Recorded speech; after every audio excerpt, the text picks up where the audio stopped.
and just kind of out there. I guess this is where I left off yesterday, right? Okay, I'm just going to continue going through the publisher slides here for finish these slides up today, and then we'll kind of go back and forth. One of the things I didn't mention yesterday was that I'm actually going to be talking about two different microprocessors, and we'll get into that in a little bit more detail. The bulk of the course, the lectures are going to be based on the 8086 microprocessor, which is this book, but our labs will be using a different microprocessor, the 8051. And the reason for that is very simple, is that there's no 8086 development systems around here that work. It's a very old processor, and even if there was one that would work, it wouldn't have JTAG debugging, which is something you want as far as doing the labs goes. So we're going to be using a slightly different processor in the labs. So when I go through the labs, the instruction set will be a little bit different, and I'll probably concentrate more, I have been concentrating more on the 8051 instruction set than the 8086 instruction set. So the hardware, I'm going to be talking about the 8086, but software, we'll be talking more about the 8051. They're very similar in terms of the way that they work, but there are some huge differences, and I will highlight those differences because those differences will be on the final exam out there. So, okay, this is where I left off at, so I will just kind of pick up from here, and I probably will finish a little bit early today because I discovered yesterday that, having had my surgery, by the time I finished my second class, I was starting to feel a little bit woozy and not feeling too good. So I'm going to probably reserve some energy because this class ends at 12, then I got another one that starts at 12:15. So I'm probably going to want to take a little break between the two of them out there. So okay, I mentioned last time that we talked about the transistor and the IC is probably the two greatest inventions of the 20th century from an electronics engineer perspective out there. And I get somewhat confused because in the US and actually in UK even, and possibly even in, I don't know about New Zealand and Australia, but they don't have electrical and electronic engineering. They're both in the same program that they're. So if you get a degree in electrical engineering, chances are it's probably going to be 75% electronics and 25% electrical engineering. In Malaysia, they tend to do things a little bit different, and electrical engineering is strictly power and machinery and electrical power grid distribution, those types of things that they're. So my degree is in electrical engineering, my graduate degree, but it's really electronic engineering from the standpoint that they're. So when I say electrical engineering, I'm really meaning electronic engineering because it's grouped together that there. So those are the two greatest inventions, and of course they led to the ICs, digital ICs, of course.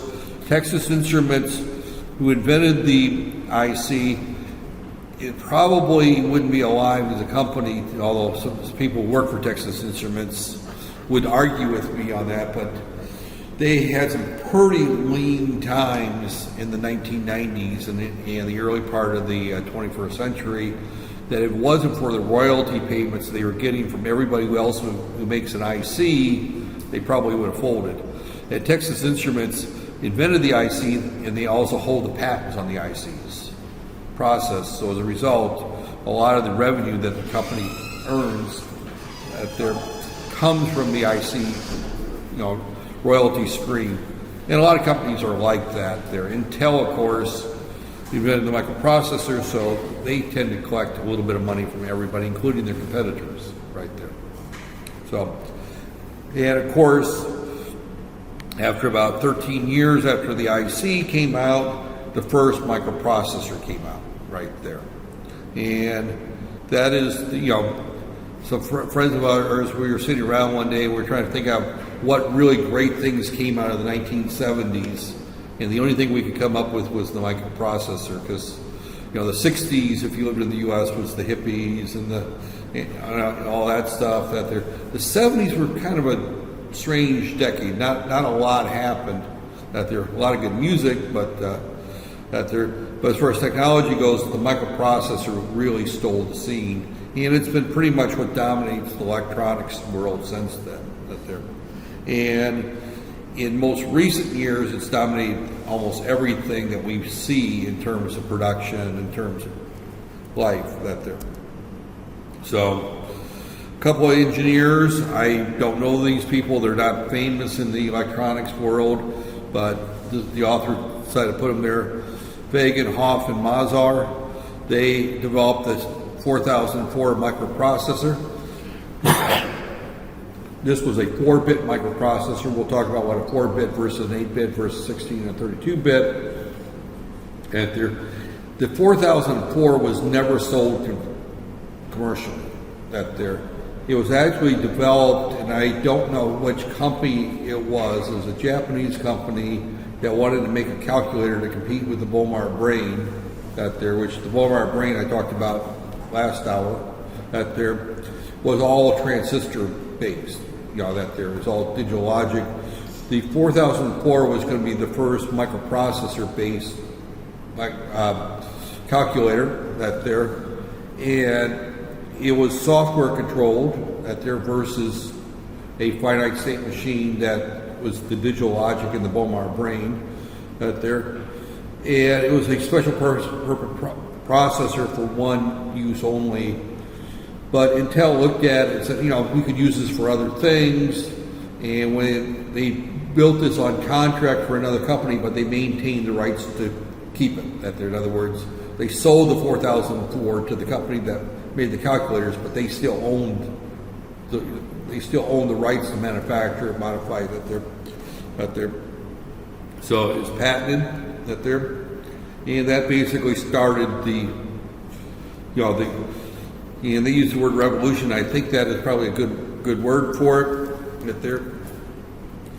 And once programmable machines developed, their programming languages began to appear. Now, prior to the first microprocessor, there were programming languages. They were for mainframe systems. In the early 70s, Fortran was the predominant language that people would learn that were engineers. Fortran stood for formula translation. It was a scientific / mathematical language it was the first language I learned but they were designed to be run on mainframes. Once the microprocessor came out, then of course other languages that were geared for smaller processors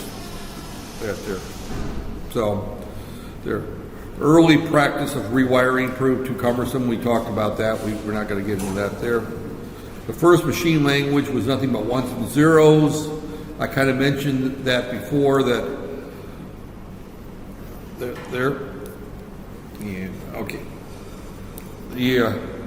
used to be a computer called the Altar, right there.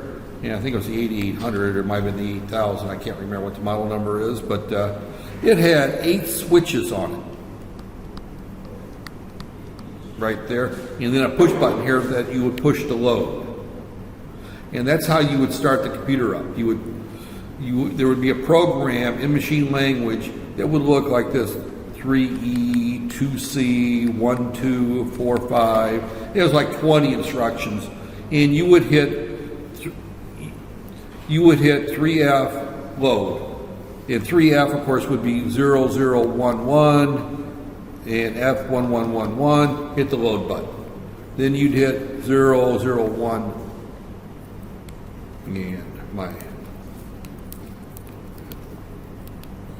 this particular battery is a 4A, and they're hard to find. So if it's starting to go dead, I better go out and look for one.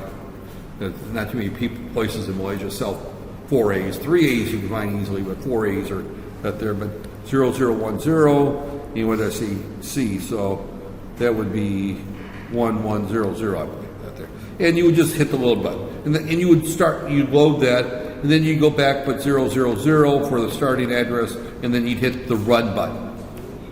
So you would actually program this thing using ones and zeros. That there. Not a very easy way to program a computer. That there. There's a board out there called the 8085 that had a hex keypad on it that had letters 0 through F right there, and you would hit 3E. 3E would show up on the 7-segment displays. Load 4E 7 load that there, and you would program that the same way. That there, and I think I mentioned this yesterday.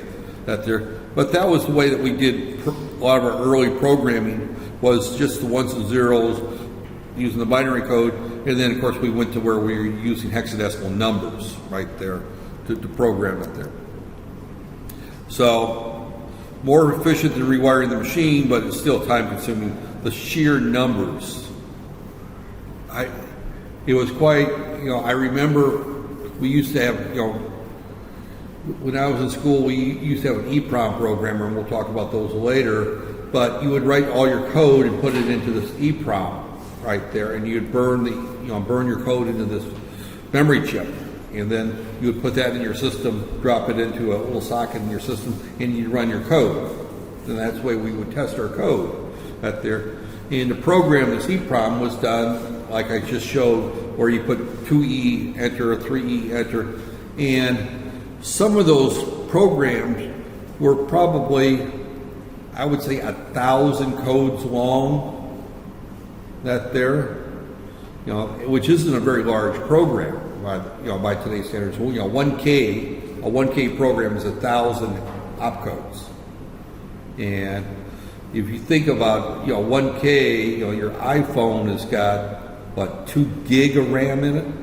That there, it can run programs that are up to 1 or 2 gig in size. That there. So, and a gig is 100. It's 1,000. It's a million. A gig is a million. That there's. So it's 1,000 times larger than a K, right there. Now, actually, a gig is not a million. It's a million times larger than a K. 1 million times larger. So if you look at a 1 gig program, that would be 1 million 1K programs. So a 1K program is not very large. That's 1,000 instructions. It's just not very large.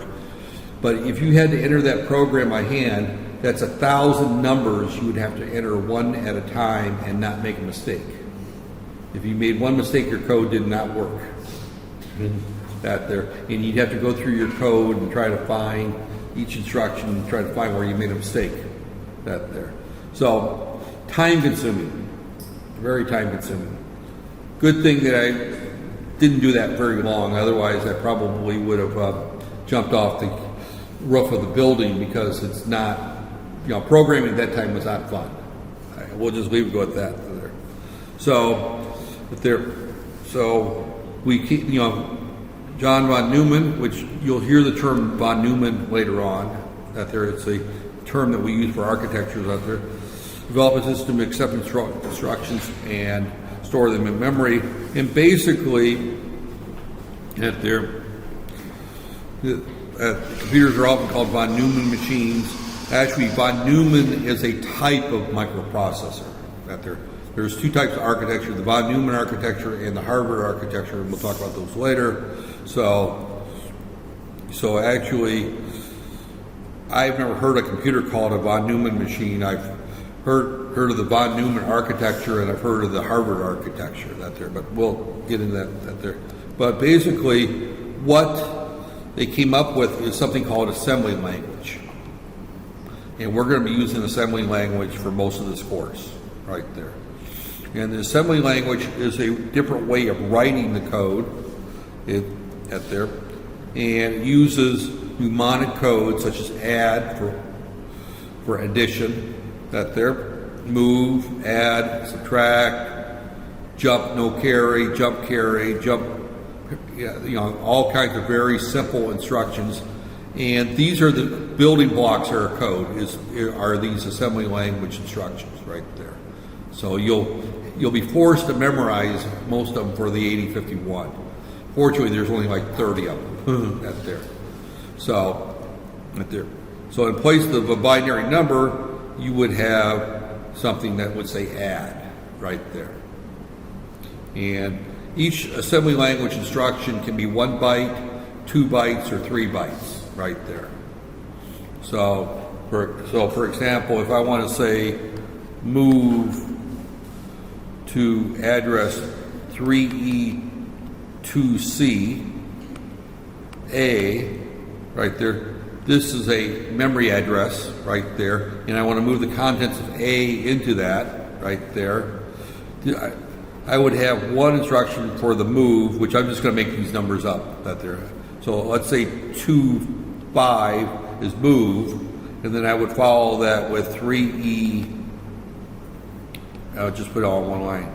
3F2C. So that would be 3 bytes for that particular instruction.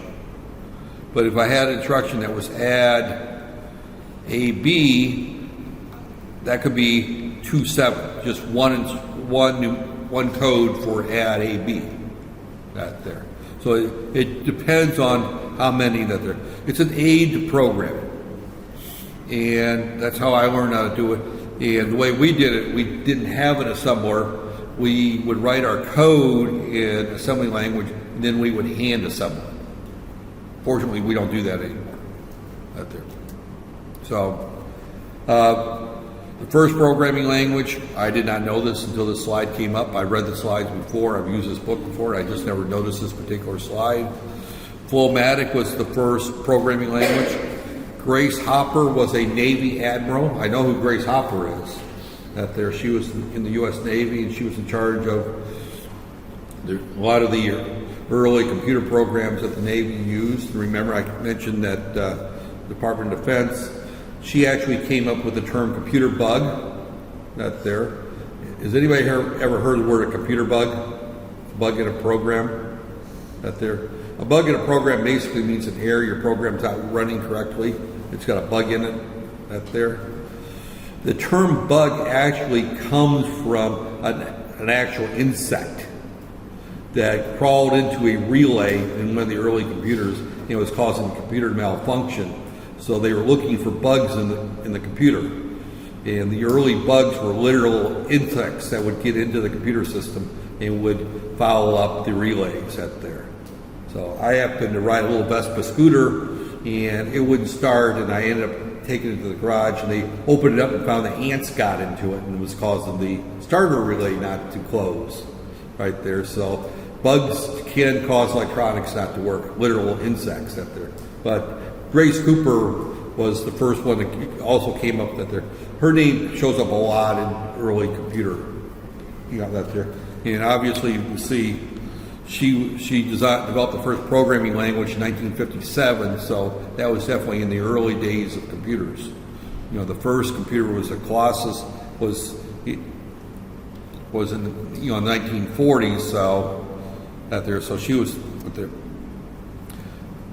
IBM came up with Fortran. I mentioned Fortran before.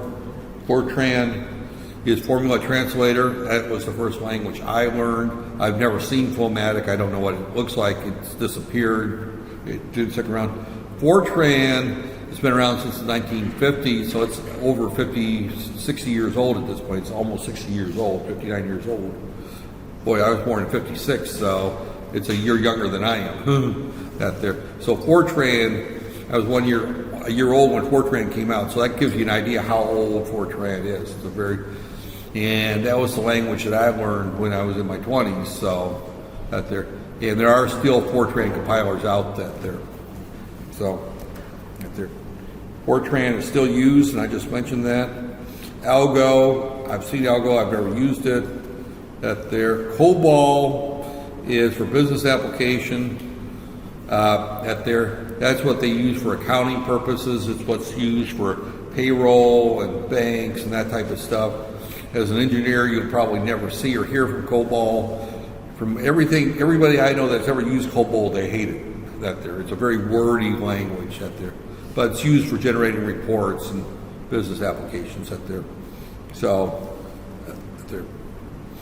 It's diminished out there. It's still a player. It's still out there. Some of these early languages don't go away.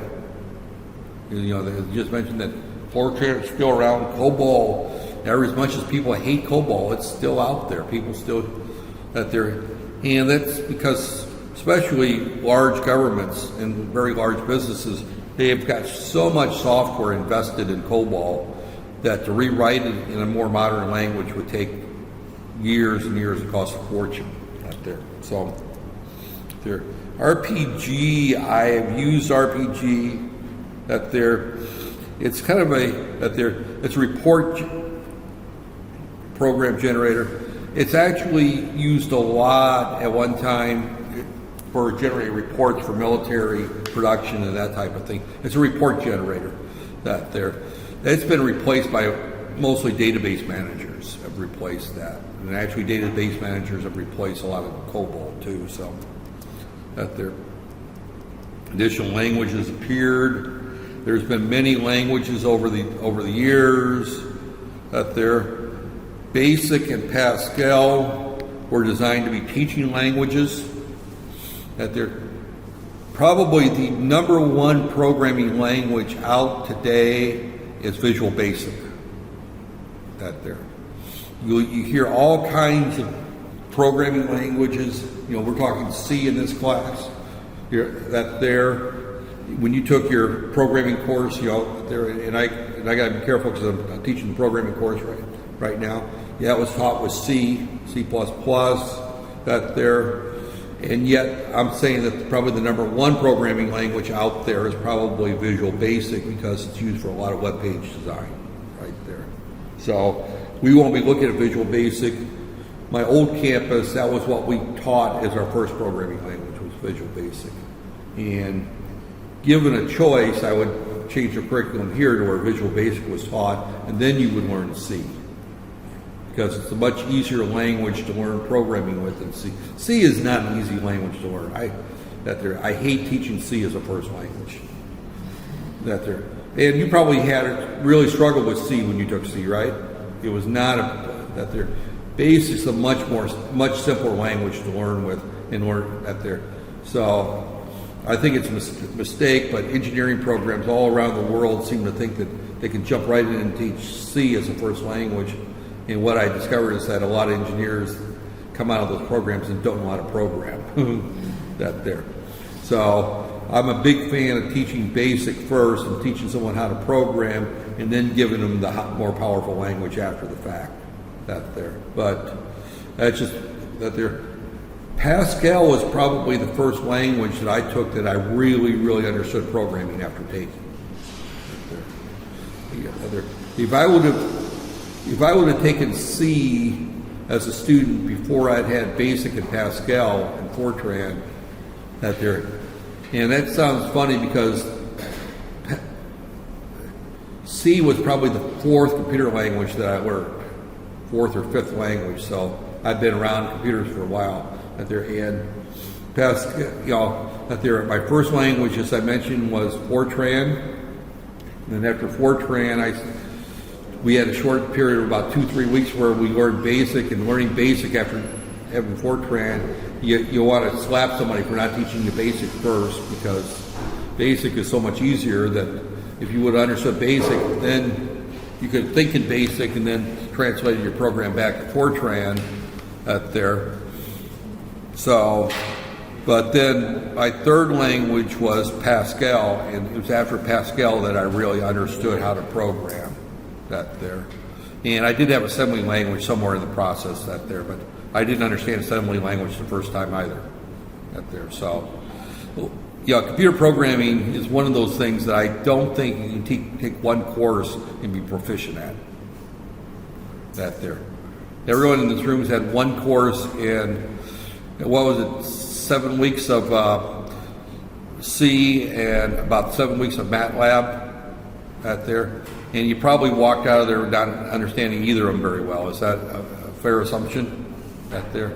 Because I'm teaching that course right now, and I'm changing to about 12 weeks of C and about 2 weeks of MATLAB out there, just simply because the MATLAB at the end just confuses you on the C right there. So, but out there. But regardless, that there, basic is my favorite language. Is the first language. C# I wouldn't bother teaching engineers. That's designed for web page design type thing. And about the only people that uses C# is Microsoft. That there. So if you write C#, it's normally has to be run on a Microsoft server. And Microsoft doesn't run most of the servers. Most of the web servers are Apache and Linux based. They're not Microsoft based out there. C and C++ are grouped together because C++ is an extension of C. We're going to be using just basic standard C in this class. That there. Java is a interpreted language, which means that it's read one line at a time and interpreted. There are compiled versions. That's again mostly for web-based applications out there. Pascal is pretty much unused today. It's kind of gone away. It's a great teaching language. I really like Pascal as a first teaching language, but it's for embedded systems, it's not a good language. For C program, for microprocessors, it's not really a good language. Ada looks a lot like Pascal. Ada is one of these Department of Defense languages. The DoD in the U.S. designed the language, or they paid someone to design the language, and because they spent so many hundreds of millions of dollars developing the language, they require that all defense contractors use Ada. And it was one language that was supposed to do everything, and it was developed by, as I said, the DoD, and as a result, it had a lot of overhead. It was actually a terrible language to use, but I was forced to use it multiple times. I hated the language, but the gold rule, the one that has the gold sets the rules, and in that particular case, the person specifying the contract that you're going to write software for a particular application, that they can specify what language it's going to be in, and Ada happened to be the language that the Department of Defense required. I have never known anybody use Ada outside a military application. Right there, it's not used. So it's not one we will use or talk about that there. The only language we're going to talk about in this class is assembly and C at the end. This is microprocessor 1, so you won't really get into C. You'll see C more in the second semester in the microcontroller course. They're among the most common languages today and again, this is the thing that I point out is probably the easiest of all the languages to learn. It's a very simple language and it's a fun little language. Visual Basic, you can draw forms on it real quick. You can write code that goes behind the buttons. You can generate your own calculator in like 10 minutes with it. It's a very simple language. You can save your files as HTML and put them up on a website. And people can open up your web page and run your programs over the internet. It's a great little language. And I know many engineers that have gone to work for industry that have wrote a lot of Visual Basic programs for their company.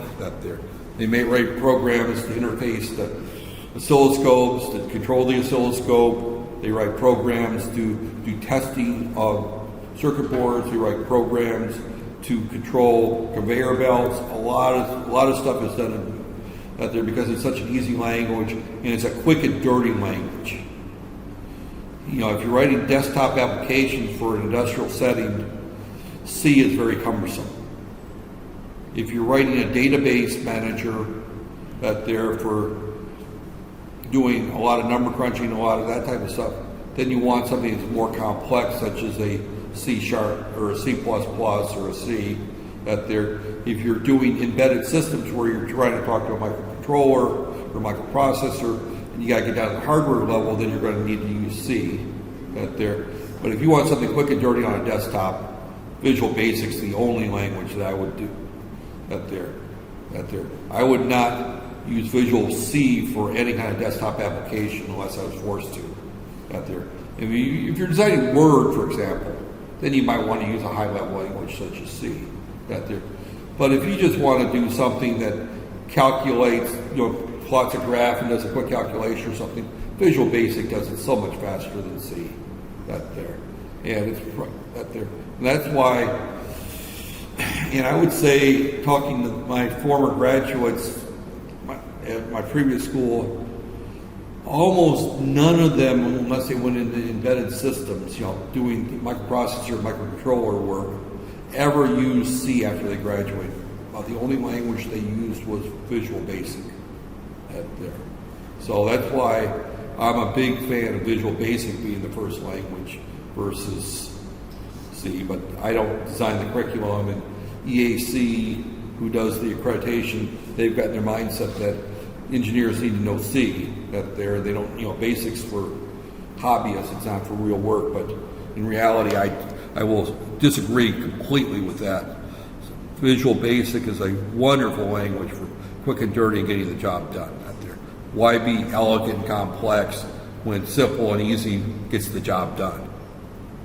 And as an employer, if I found an engineer using something like Visual Studio and C to do a simple program, I'd probably fire the guy, because he's going to spend 3 weeks writing a program that would take him 30 minutes in Visual, in Basic. So, but enough on my ranting about Basic being a better language for some applications up there. But side note though, as an engineer, you should find the simplest solution that gets the job done correctly. Up there, and sometimes picking a computer language, C, it may not be the best choice. Java may not be the best choice. Something such as Visual C might very well be the best, or Visual Basic might be the best choice. And Visual Basic, by the way, you can write Visual Basic macros to tie into both Excel and I just drew a blank, Access, the Word, Database Manager, and Spreadsheet. So you can write little Visual Basic programs to do calculations on your spreadsheet. Another advantage for knowing Visual Basic is that you can also tie it into your web pages, you can tie it into your spreadsheets, you can tie it into your database managers. You have all kinds of places that can be used there, but not with microprocessors. So I won't be teaching Visual Basic in this class, but it is a good language to learn if you're, when you get out, in the job market, because you'll find yourself wanting to do short little programs, and you'll find those short little programs in MATLAB and C are very cumbersome. In Visual Basic, they're it's again probably the best toolbox in terms of programming languages or small programs out there. And I didn't see the slide here, but what was I just saying? That it was probably the number one. 80% definitely would put it as the number one programming language for personal computers, right there. So, that again goes back to my argument that Basic should be your first language, because it is by far the most commonly used, right there. So, could supplement C, C++, and Pascal as a scientific language, but it's doubtful.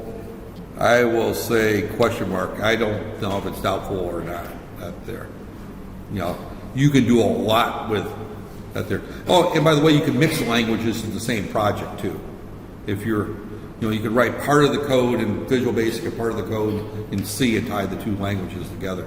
That's beyond the scope of this class. It's actually beyond the scope of an engineering program. That's a computer science problem, but you can tie the two languages together out there. And you actually tie assembly language in there too if you want to. So you can mix it there.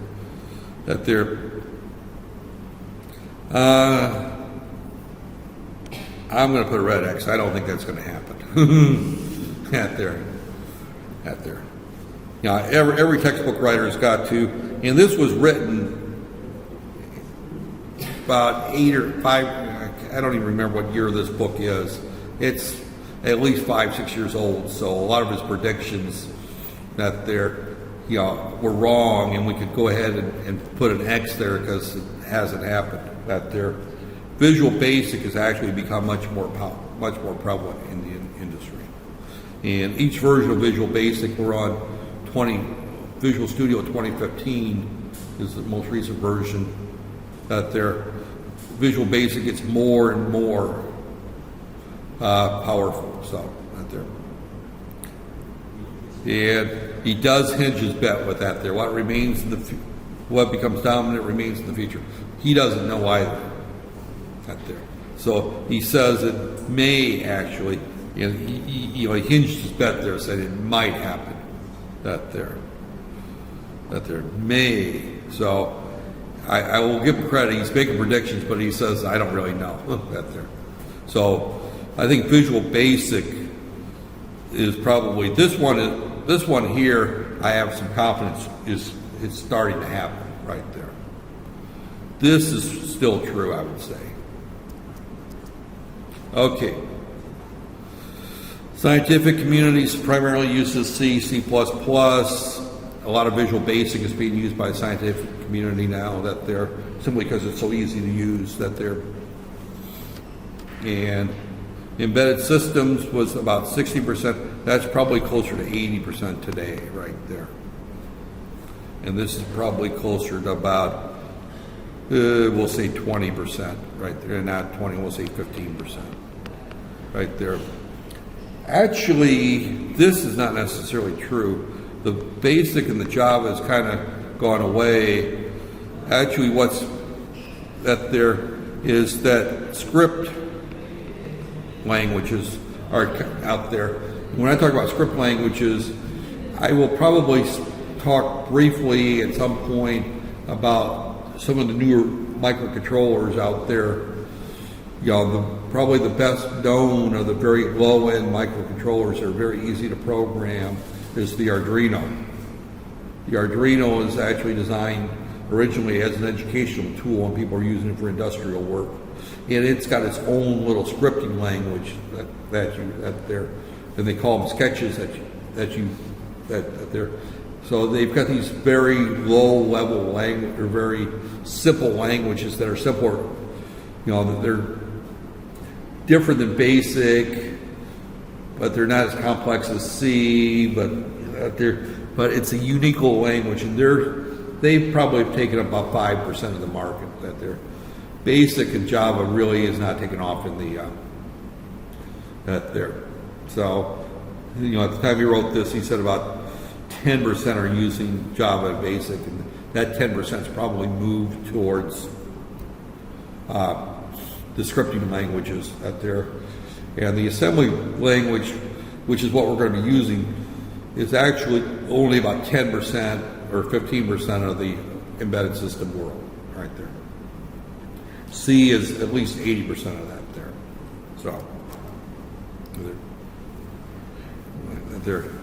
So C, C++ allows you complete control. That there. The other languages don't give you access to the registers. They don't give you access to the memory directly. They all have to go through the operating system and everything. C is a high-level / low-level language. You have access to the hardware and yet have the programming structure of a computer language. So it's the ideal language for embedded systems out there. So,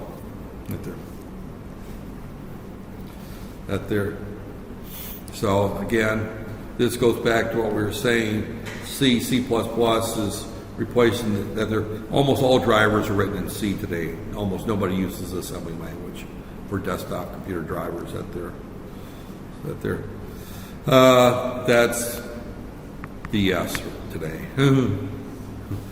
Pure bull, dung, or whatever you want to call it. And the reason is the video graphics have gotten so complex and so elaborate that there's no way you can write them in assembly language and get done in this century. Out there. So again, that's all been moved to other languages for assembly, for graphics out there. And some of the newer parallels, that's also not true. So, and I'm going to skip through all these. Ada. Okay, and what happened here? Okay, now I'm really to where I wanted to be. This is really the start of the course. That there. This is the start of the microprocessor age. right there. The first microprocessor is the Intel 4004. It's a 4-bit programmable controller on a chip.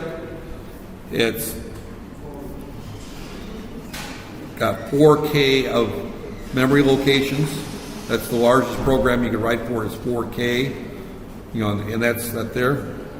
And it's a nibble, 4 bits wide. So it's actually 2K if you look at bytes right there. So it's a very low power. It doesn't do much.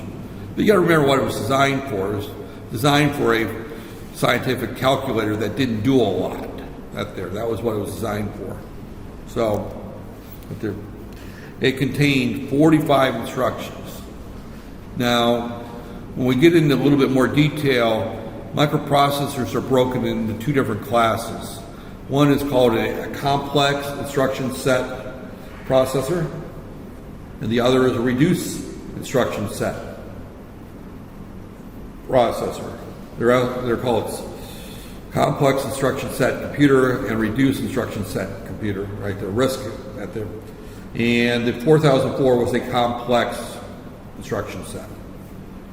All the 8086 instruction processors are complex, which means that they have a lot of instructions available to them. There are other processors that may only have 8 or 9 instructions. That's all that they can do. So your code gets to be very long, but it runs very fast. So a lot of the supercomputers are reduced instruction. They're extremely fast, but there's only a few instructions, and that's what makes them very fast. 45 is actually quite a few instructions for when we look at it, assembly language mnemonics out there. So we don't care what the technology is. At this stage of your career, you probably don't know the difference between P-channel MOSFET and N-channel JFET, out there. That doesn't mean anything there. It operates relatively slow, 50,000 instructions per second. Now we're looking at processors that will operate into the giga instructions per second, right there. Millions of instructions. Here we're talking thousands of instructions per second there. And actually it was slower than the earlier computers at that time. The Enoch, which was from 1946, was actually twice as fast. And that was based on just transistors, well actually not even transistors, vacuum tubes.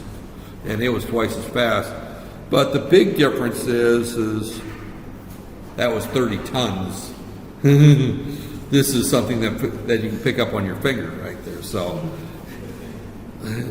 you have 2 of these, you have the capability of the 30-ton computer. So, that was the big difference. The difference is right there. So it debuted, showed up in a lot of early game systems, small control systems, shuffleboard. It wasn't used very long. I said earlier, and I was wrong, this slide just proved me wrong, that they never sold it commercially. I guess they sold a few of them. It wasn't really out there. Main problem was speed, word width, memory size. So the 4040, which is the first one that I considered commercially available, was faster and had more memory and size and things like that there. And Texas Instrument made some 4-bit microprocessors. There are still some systems out there, very, very few, that are still 4-bit microprocessors. Very few, but there are still some 4-bit out there.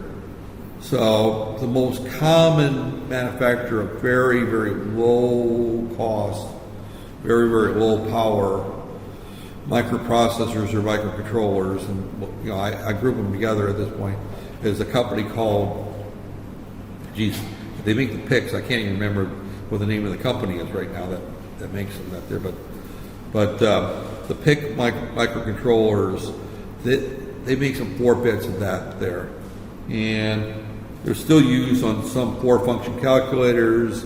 They're used in some heating and air conditioning controls. You know, they're usually using control systems that they're. Most microwave ovens have gone to 8-bit that they're because they've added so much complexity to a microwave oven. You look at a microwave oven today, and well, the guys probably use microwaves too, right? That's probably the extent of your time in the kitchen, right? That they're, you know, how many time that they're, but if you look at a modern microwave, you know, you got programmable power settings, you've got clocks built into them, you've got, you can tell it to run at 100% for 20 minutes and then go to 50% for 30 minutes. You can have delayed starts where you start the dinner at 6 o'clock. You know, you head to work and you want to eat about 7, so you tell the microwave to kick on at 6 o'clock, cook your food, and then at 6:15, just put it on a very low power setting just to keep it warm till you get home. There's all types of things. You can tell a microwave oven that you're going to make rice, and you just hit the rice button there, and it's got the program for the rice. So most microwave ovens have got to the point that they're using 8-bit microprocessors out there.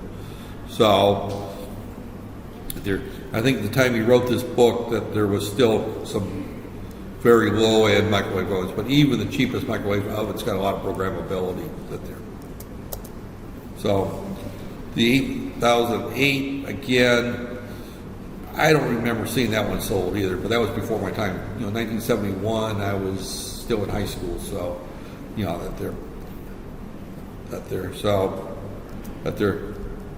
and again, it went up there, their engineers developed demanding uses for it, and again, it was very limited. This was probably the first of the modern 8-bit microcontrollers. I consider the 8080 the first of the real microprocessors out there. And the 8080 wasn't out very long, but it was the basis of the 8085, which followed shortly thereafter.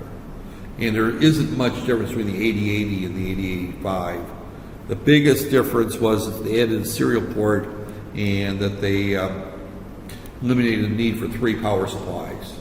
The 8080 required 3 different voltages, where every processor after that only required 0 and 5 volts, and the modern required 0 and 3 volts roughly out there. So the 6800 was Motorola's answer.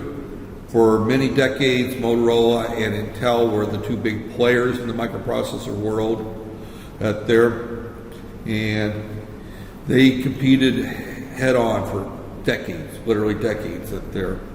And, you know, the 68,000 competed against the 8086 family for many years. A lot of the early Macintosh systems and Unix servers, Spark workstations, they all use the 68,000 family. And the IBM family of desktop computers, the Windows machines, the DOS machines, all use the Intel family that they're ushered in the new age. Other companies produced that there were a lot of copycat processors out that there. There was the Z80, there was the 6502, the 6510, all kinds of processors came out there. The first Apples was based on a processor called the 6502 by a company called Mostek out there. So, and here's a list of some of them right there. Fairchild, that was strictly for military use. Intel, the 8080, Mostek. This was used in a lot of video games. Atari, anybody ever hear of the company Atari? You know, they were one of the big video game manufacturers. In the 80s, they used the 6502 for a lot. That there. Motorola, that there. Again, these were basically the National Semiconductor and the Rockwell. This went into a lot of industrial controls right there. This was a lot of the, how should I say, early computers. A lot of the early computers used the Zilog. The Z8, I don't remember so much, but the Z80 follow that there. Zilog's an interesting company, since this whole chapter is pretty much worthless information. I'm going to throw some more worthless information out here, is that Zilog is a company that was founded by 2 or 3 disgruntled engineers that worked for Intel that said, heck, we can do it better on our own. We don't need the upper management of Intel making all the money. We can make a lot of money setting up their own company. So they formed a company called Zilog that there. So the Zilog Z8 actually was almost a copy of the 8080 that there. I mean, they were almost copies because the same people designed them that there. The people that designed the 8080 went off and formed their own company called Zilog, and they took, they couldn't make an exact copy because Intel owned it, but they could surely come up with a new one based on what they knew from designing that there. Zilog is still around, but it's not near the company that Intel is. And, Intel is still the top player in the microprocessor world right there. That there. Fairchild's still around. That there. Motorola's still around. National Semiconductor's still around. Rockwell's still around. So these companies are still making processors right there. That there. Fairchild and National Semiconductor. Fairchild is predominantly military electronics. That there. National Semiconductor is general purpose. They make for everything. Rockwell finds themselves a lot in the industrial world. Right there. What happened out there? Okay. Out there. Only Intel Motorola can do improved microprocessors. Out there. Out there. Yeah, that's probably true. Out there. So at there. Motorola is now called Freescale. That they have a huge facility in PJ, right there. I don't know how many acres it is, but they probably make 30 or 40% of their ICs is made in Malaysia and PJ right there. So Intel also has a relatively large facility up in Penang. So a lot of the microprocessors are manufactured here in Malaysia. That the early generation, they're designed in the U.S., and the early generations are made in the U.S., but then the production is moved offshore, and a lot of the processors are made here. And matter of fact, even, what's the company's name? Atmel, who makes the ARM processors, and we'll talk about ARMs later in the course, that they make they make those up in Penang as well. So a lot of the IC manufacturing is done here in Malaysia. So Zilog still manufactures microcontrollers. They've gone pretty much into the embedded microcontroller as a rule. I've used a lot of Zilog parts. And remember that Zilog was an off branch of Intel. Intel made a lot of the microcontrollers. Intel has kind of left the microcontroller market. They concentrate pretty much on microprocessors. And so what's special about it? I think that they're bigger, faster, compatible with the outside world, interfacing made cheaper and less expensive, right there. And I mentioned the Altar earlier, right there, and I mentioned it was called the 8800. I did get that number right, that there. So that there. It was an interesting little computer out there. And interesting thing is that the 8080 actually used the 8080 microprocessor that there. And the original basic interpreter for it was developed in 75 by these two guys right there. Now, Paul Allen, you probably don't recognize, but that first guy, you probably would recognize his name right there. So, but that's where they got their start, was writing the basic interpreter for that. So, that was written strictly in assembly language in order to, and something like a basic interpreter has to be written in another computer. A compiler has to be written in a computer language, any piece of software there.